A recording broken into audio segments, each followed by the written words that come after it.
मी राजू. माझा मोठा भाऊ लग्न करून थोड्या दिवसानंतर कामानिमित्त परदेशात गेला होता. इथे वहिनी आणि मी घरात एकटेच असायचो. मग एक रात्री 11 वाजता वहिनी उत्तेजित झाली आणि तिने मला खोलीची लाईट बंद करायला सांगितली. आणि मग माझे नाव राजू आहे आणि माझ्या भावाचे नुकतेच लग्न झाले. माझ्या भावाने लग्न करून लवकरच बाहेरगावी जाण्याचा निर्णय घेतला. तेव्हा माझ्या वहिनीची ही इच्छा अजून पूर्ण झाली नव्हती आणि निघताना तो मला म्हणाला, आता तू तुझ्या वहिनीची काळजी घे, कारण ती घरात एकटीच असणार.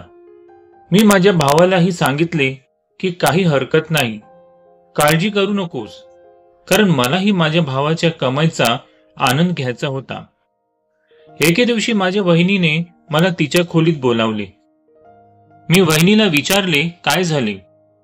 वहिनी म्हणाली, लवकर माझ्या रूमवर ये. आणि मी वहिनीच्या रूममध्ये गेलो. वहिनी म्हणू लागल्या, माझे डोके खूप दुखत आहे, प्लीज माझ्या डोक्याला मालिश कर. मी म्हणालो, वहिनी मी हे करू शकत नाही. पण वहिनी म्हणाली की तुला हे करावे लागेल. मग मी वहिनीच्या डोक्याला मालिश करू लागलो. वहिनी म्हणाली, आता माझ्या निबाला तेल लावून मसाज कर. मग वहिनीने तिचे साडीतले हे सर्व दाखवले आणि मी ते पाहून थरथर कापलो. मग मी वहिनीच्या निबावर तेल लावले आणि हळूहळू मालिश करू लागलो. माझे मन पूर्णपणे अस्वस्थ झाले होते. वहिनी विचित्र आवाज करू लागल्या. मग असे झाले की माझा धीर सुटला आणि मी 24 वर्षाचा होतो आणि अजूनही माझ्या घरात राहत होतो. माझ्या मोठ्या भावाचे काही महिन्यांपूर्वी लग्न झाले आहे. खरं तर मला घरी एकटे वाटू नये हाच त्याचा लग्नाचा उद्देश होता. भाऊ अनेकदा दूर असायचा, त्याला कामानिमित्त बाहेरगावी जावं लागायचं. म्हणूनच घरी कोणाची तरी संगत असावी आणि मी एकटा राहू नये म्हणून त्याने लवकर लग्न केले. माझ्या वहिनीचे नाव सुजाता होते. ती खूप शांत आणि गंभीर स्वभावाची होती. माझा भाऊ तिला घरी घेऊन आला तेव्हा मी तिला पहिल्यांदा पाहिलं. त्या दिवशी ती पूर्णपणे नववधूसारखी सजलेली होती, पण तिच्या डोळ्यात एक विचित्र शून्यता होती. तेव्हा मी याकडे जास्त लक्ष दिले नाही, पण हळूहळू मला जाणवले की सुजाता वहिनीच्या हृदयात काहीतरी आहे जे तिला आतून खात आहे. पण ती जास्त बोलली नाही. ती बऱ्याचदा उदास दिसत होती. अनेक वेळा मी तिला एकटीला रडताना पाहिलं. मला वाटलं कदाचित तिला माझ्या भावाची आठवण आली असेल, म्हणूनच ती खूप दुखी होती. रात्री तिच्या खोलीतून अनेकदा मंद रडण्याचे आवाज यायचे. वहिनी आल्यावर एवढी उदास का झाली हे समजत नव्हते. मी तिला हेच कधीच थेट विचारले नाही, कारण मला वाटले की ही तिची वैयक्तिक बाब आहे आणि मला नवीन नवरीला असे विचारणे कठीण होते की तिचा नवरा तिच्याबरोबर सुहागरात बनवेल आणि लग्नानंतर काही दिवसांनी निघून जाईल. मी पाहिले की ती स्वयंपाकघरात काम करत होती. मी हळूच तिच्या जवळ गेलो आणि तिला विचारले, वहिनी तू नेहमी इतकी उदास का असतेस? मला माहित आहे की तुला माझ्या भावाशिवाय तुला खूप त्रास होत असेल, पण तुला माझ्याशी काही बोलायचे असेल तर मी ऐकायला तयार आहे. तिने क्षणभर माझ्याकडे पाहिले आणि मान माझ्या खांद्यावर टेकवली. ती काही वेळ काही बोलली नाही. मग हळूच म्हणाली, तुला समजणार नाही, हे सर्व खूप अवघड आहे. मला वाटले की ती काहीतरी लपवत आहे, काहीतरी जे ती कोणाला सांगू शकत नाही. तिच्या चेहऱ्यावर दुःख आणि एकटेपणाचा खोल भावात ते स्पष्टपणे दिसत होते. मी तिची अडचण समजून घेण्याचा प्रयत्न करत होतो, पण तिच्या मनात काय चालले आहे हे कळणे कठीण होते. लग्न झाल्यावर भावाने आपल्या वहिनीला माझ्या सांभाळात सोडले. तिथे तो स्वतः परदेशात होता, आपल्या कामात व्यस्त होता आणि त्याची पत्नी कोणत्या परिस्थितीत राहत होती याची त्याला कदाचित कल्पनाही नव्हती. सुजाता वहिनीसाठी हे खूप अवघड होते. लग्नानंतर तरुणीचे एकटे राहणे खूप वेदनादायी असते, पण भावाने कदाचित विचारही केला नसेल की त्याने सुजाता वहिनीला असे एकटे सोडले. काही दिवसांनी एका रात्री मी माझ्या खोलीत बसलो होतो. वहिनीच्या खोलीतून पुन्हा तेच मंद रडण्याचे आवाज येत होते. यावेळी मी स्वतःला रोखू शकलो नाही. मी दरवाजा ठोठावला आणि वहिनींना आत येण्याची परवानगी मागितली. तिने दार उघडले आणि मी आत गेलो. ती अंथरुणावर बसली होती. तिच्या डोळ्यात पाणी होते. मी तिला विचारले, वहिनी, तू ठीक आहेस ना? तुला काही बोलायचे आहे का? तिने थोडा वेळ माझ्याकडे पाहिलं आणि मग रडून सांगितलं की मला माहित आहे तुझ्यासाठी याचा किती अर्थ आहे, पण तुम्ही कधी विचार केला आहे का मी इथे कोणत्या परिस्थितीत राहत आहे? मी कधी विचारही केला नव्हता की माझ्या लग्नानंतर माझा नवरा माझ्या बरोबर सुहागरत बनवून परदेशात मला एकटीला सोडून निघून जाईल. मी इथे एकटीच आहे, सर्व एकटे. मी त्याचे लक्षपूर्वक ऐकले. तिला खरंच खूप एकटं वाटत होतं. मला माहित आहे की तू सध्या कोणत्या परिस्थितीतून जात आहेस, पण तू एकटी नाहीस. मी इथे आहे आणि तू माझ्याशी कधीही बोलू शकते. सुजाता वहिनीने हलकेसे स्माईल दिली, पण तिची वेदना तिच्या चेहऱ्यावर स्पष्ट दिसत होत्या. मला वाटले की आता तिला तिच्या जवळच्या व्यक्तीची गरज आहे, जो तिच्या वेदना समजून घेईल आणि तिला आधार देईल. भावाने वहिनीला एक जबाबदारी म्हणून माझ्यावर सोडले होते, पण ती देखील एक माणूस आहे जिला प्रेम, काळजी आणि आपुलकीची गरज आहे हे तो विसरला होता. असे दिवस जात होते आणि मी सुजाता वहिनीसोबत जास्त वेळ घालवण्याचा प्रयत्न करत राहिलो. मला तिचा एकटेपणा समजू लागला आणि तिने या दुःखातून बाहेर घ्यावे असे मला वाटू लागले. कधी कधी आम्ही दोघे बसून चहा प्यायचो आणि छोट्या छोट्या गोष्टींवर गप्पा मारायचो. हळूहळू आमच्या चांगले नाते निर्माण होऊ लागले. ती माझ्याशी मनापासून बोलू लागली आणि मी तिचे बोलणे ऐकू लागलो. पण तिच्या आत दुःख अजूनही होतेच. पण तिच्या आयुष्यातल्या अपूर्ण इच्छा ज्या तिने कधीच पूर्ण केल्या नाहीत, त्यामुळे ती त्रस्त होती.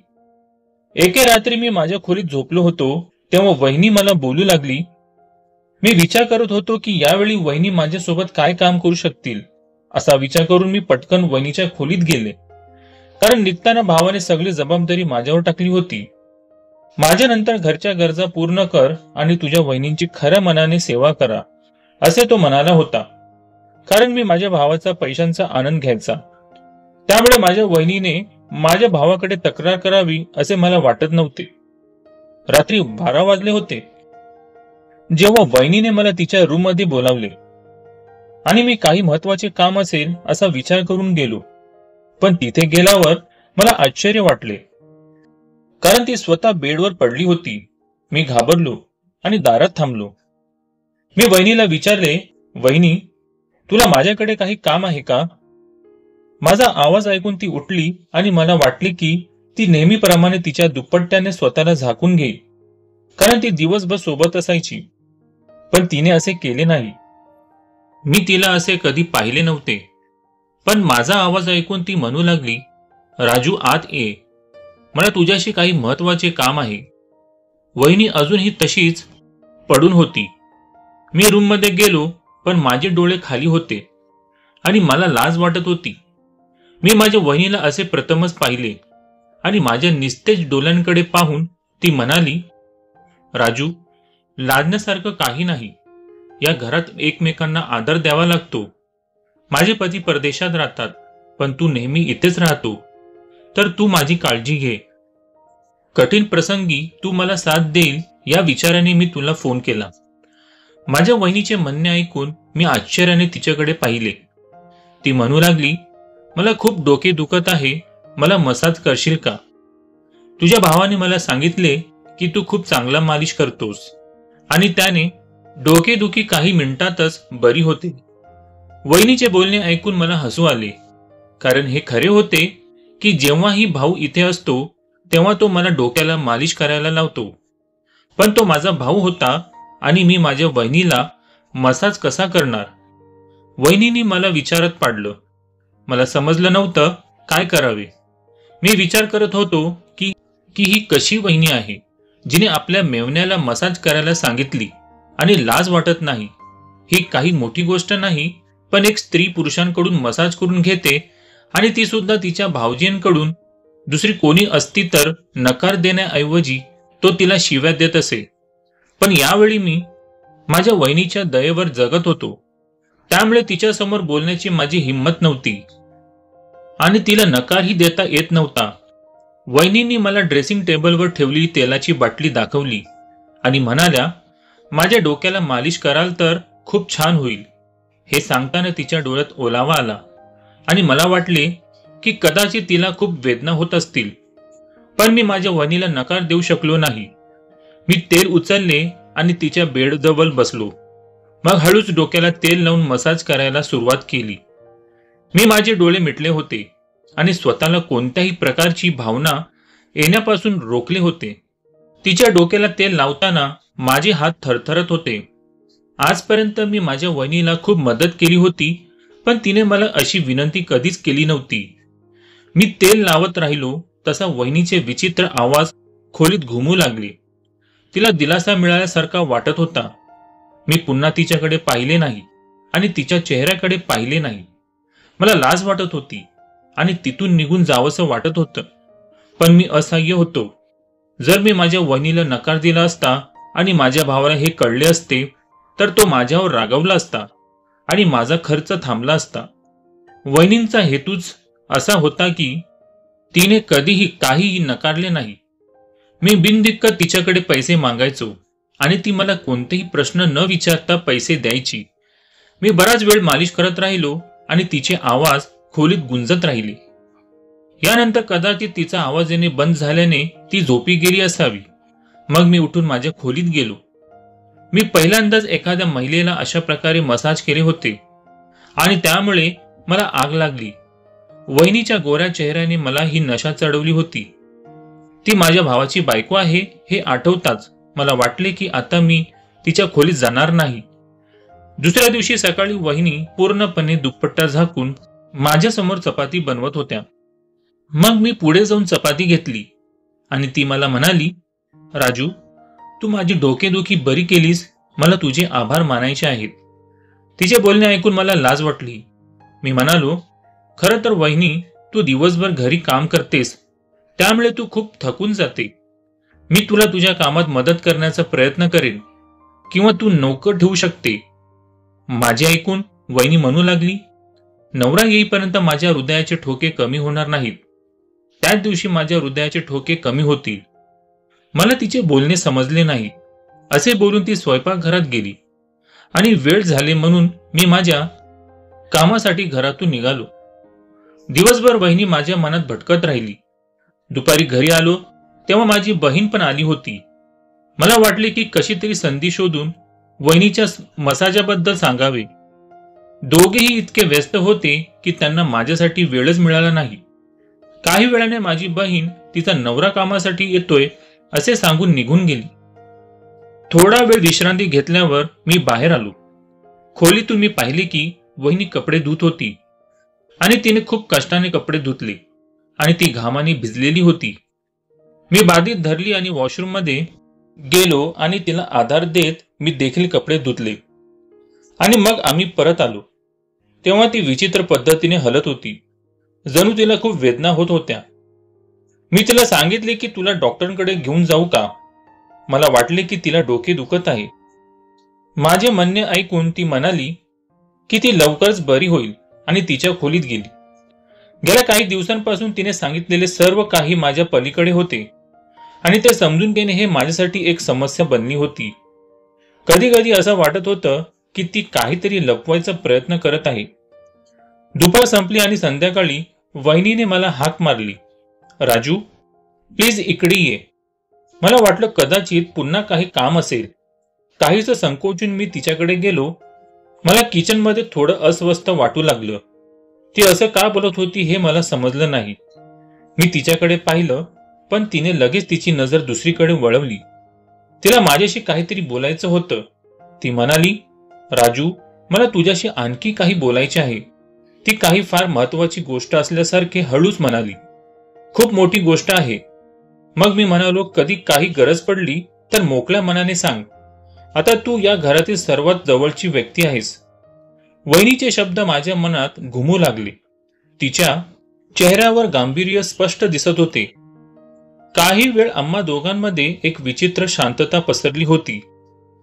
काय बोलावं आणि कशी प्रतिक्रिया द्यावी हेच समजत नव्हतं. मी फक्त होकार दिला आणि तिथून निघण्याचा प्रयत्न केला, पण वहिनींनी अचानक माझा हात धरला. राजू, त्या रात्री तू माझ्यासाठी जे केलेस ते कधीही विसरू शकत नाही. मला तुझी खूप गरज आहे. तू मला एकटे सोडू नकोस. तिच्या बोलण्याने मला पुन्हा गोंधळात टाकले. तिला काय हवे आहे असे प्रश्न माझ्या मनात येऊ लागले. मी हिंमत एकटवली आणि हळूच म्हणालो, वहिनी, तुला काय म्हणायचे आहे? मी तुझी सर्व काळजी घेईन. काळजी करू नकोस. वहिनीने माझ्याकडे पाहिले. तिच्या डोळ्यात काहीतरी वेगळे होते.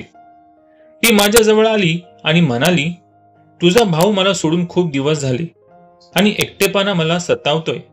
मला तुझी गरज वाटते राजू. तिचे बोलणे ऐकून मी आतून थरथर कापलो. मला जाणवले की हे बोलणे त्या दिशेने चालले आहे जिथे मला जायचे नव्हते. माझी आतली नैतिकता मला सावध करत होती की काहीतरी गडबड होत आहे. मी पटकन म्हणालो, वहिनी, तुम्ही आराम करा. मी काही काम संपवतो. मी कसा तरी तिथून निघालो आणि माझ्या खोलीत जाऊन बसलो. माझ्या हृदयाचे ठोके वाढत होते आणि माझ्या मनात असंख्य विचार चालू होते. मला माझ्या वहिनीसोबतचे माझे नाते कोणत्याही चुकीच्या दिशेने जावे असे वाटत नव्हते, पण माझ्या वहिनीचे हावभाव मला अस्वस्थ करत होते. दुसऱ्या दिवशी सकाळी माझे हृदय धडधडू लागले होते. मी चहा घेणार होतो. तिला बोलवायला मी वहिनीच्या खोलीत गेलो, पण ती तिच्या खोलीत रडत होती आणि कोणाला तरी म्हणत होती, हे सर्व तुझ्यामुळे झाले आहे. अहो, माझ्या आजच्या स्थितीला तूच जबाबदार आहेस. वहिनीचे बोलणे ऐकून मी दरवाजाकडेच वळलो. ती कोणाशी बोलत होती ते मला कळत नव्हते, पण वहिनीच्या बोलण्यावरून हे नक्की समजले, तिच्या डोकेदुखीच्या मागे कारण ती दुसऱ्याशी अयोग्य बोलत होती. हे सगळं ऐकून काय करावं हेच समजत नव्हतं. विचार न करता मी भावाला फोन केला. मी त्याला म्हणालो, तू परत का येत नाहीयेस? त्याने विचारलं, काय झालं, सगळं ठीक आहे ना? मी त्याला सांगितलं की त्याची बायको कशी वागते आणि फक्त म्हटलं की तिला तुझी आठवण येते म्हणून लवकर ये. काही वेळ बोलून त्याने फोन कट केला. मग मी काय करू याचा विचार करू लागलो. मग त्या रात्री वहिनीने मला तिच्या रूममध्ये बोलावले. मी तिच्या रूममध्ये गेलो आणि ती झोपून डोके मसाज करायला सांगत होती. मी गपचूप तेलाची बाटली उचलली आणि तिच्या डोक्याला मसाज करू लागलो. नंतर थोडे दिवसानंतर मला असे वाटले, कॉलेजला गेल्यावर घरात कुणीतरी येत असेल. दुसऱ्या दिवशी हे बघण्यासाठी मी कॉलेजमधून लवकर परत आलो, पण घर पूर्णपणे सुनसान आणि घरात कोणीच नव्हते. हे पाहून मला आश्चर्य वाटले. मी घरापासून थोड्या अंतरावर उभा होतो आणि काही वेळाने वहिनी घरी आली, घामाने भिजलेली. तिने घराचा दरवाजा उघडला आणि आत गेली. मी लगेच घरी गेलो आणि माझ्या वहिनीला विचारू लागलो की तिने दिवसभर काय केले.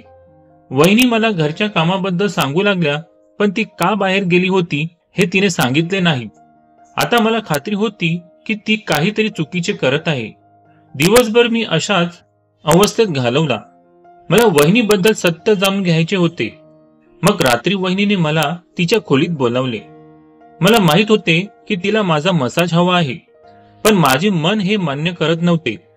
तिचे डोके दुखत होते हे खरे होते आणि तिचा आवाज ऐकून मी तिच्या खोलीत गेलो.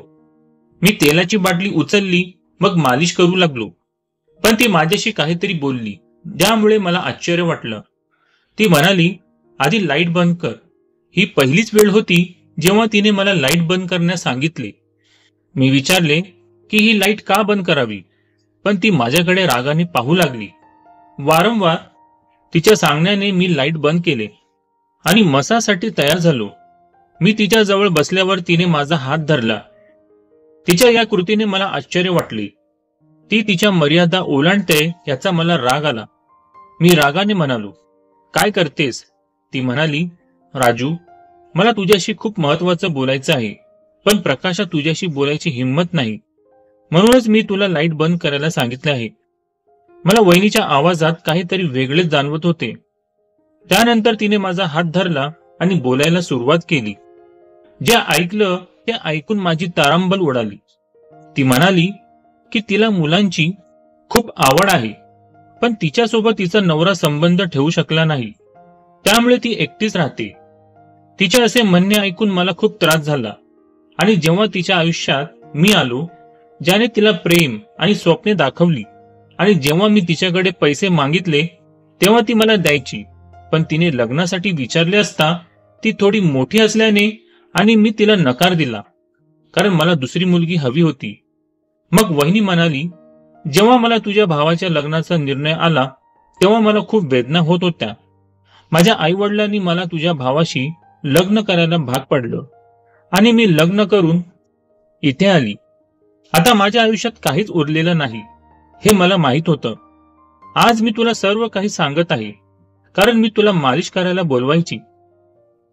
मला लाज वाटायची, पण आज नाही तर उद्या तुला कळणारच होता की तुझ्या भावाने दुसरे लग्न केले आणि आता तो परत येणार नाही.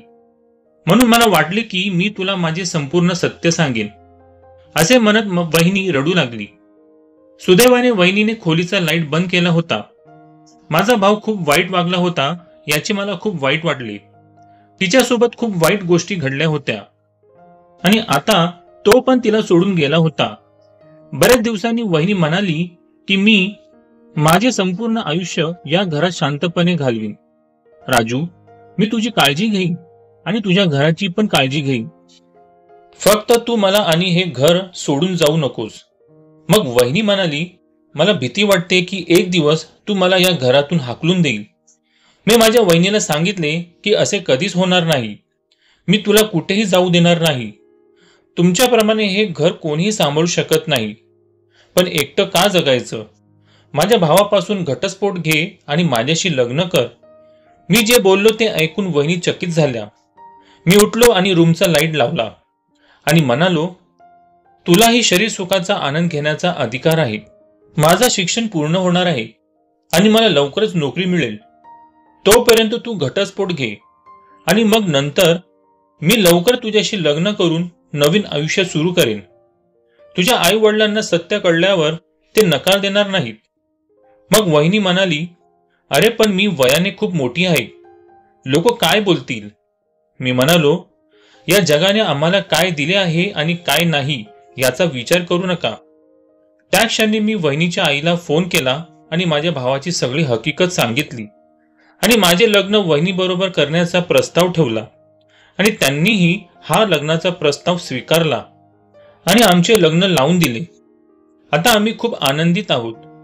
मी वयाने थोडा लहान होतो, पण सुजाताला शरीर सुख देण्यास कुठेही कमी पडलो नाही. आम्ही रोज रात्री सुंदर चित्रे पाहायचो आणि आनंद घ्यायचो. तिला नेहमी नवऱ्याचे प्रेम देण्याचे वचन दिले होते. प्रेम, विश्वास आणि एकमेकांच्या पाठीशी उभे राहण्याचे महत्व काय आहे हे समजावले. मित्रांनो, आजची ही कथा इथेच संपते. व्हिडिओ आवडल्यास व्हिडिओला लाईक करा, शेअर करा आणि चॅनलला सबस्क्राईब करा. तोपर्यंत भेटूया पुढच्या व्हिडिओमध्ये. धन्यवाद.